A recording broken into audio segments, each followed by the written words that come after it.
Hello, America. I'm Richard Dixon, your host of AmericanVotingShow.com, where you, the viewing audience, get to weigh your decisions after watching this week's show.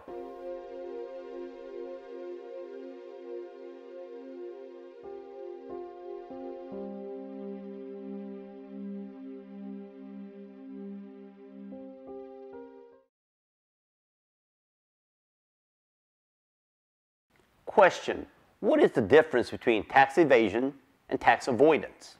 Well, tax evasion, according to the Internal Revenue Services, is when taxpayers or businesses on purpose change the paperwork around when they file taxes to pay less income taxes.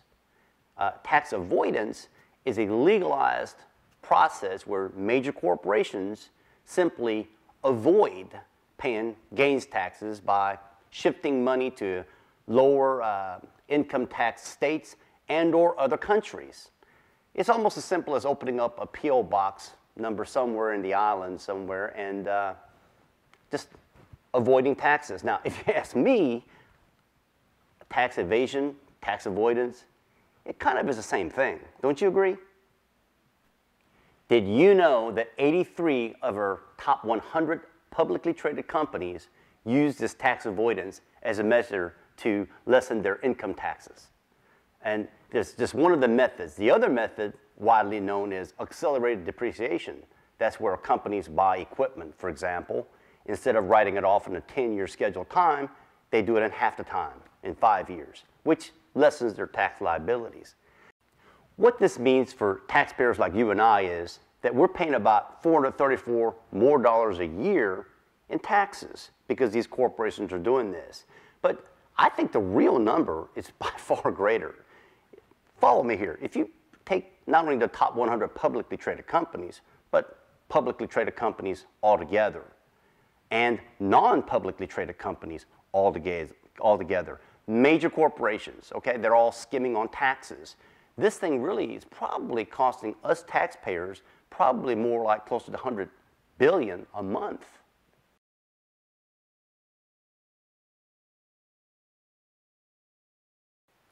And here's what gets my goat. Just recently, who got hit with the tax increase?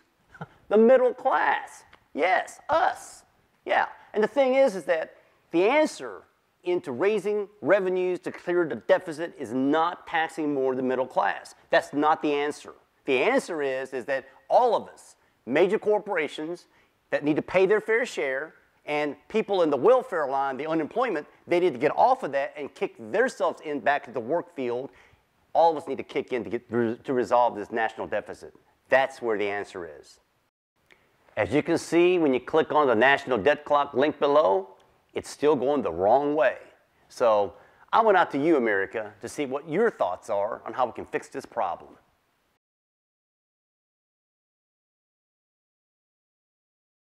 Well, here's my thoughts. A couple thousand years ago, when the Pharisees asked Jesus, should we be paying taxes to the Roman Empire?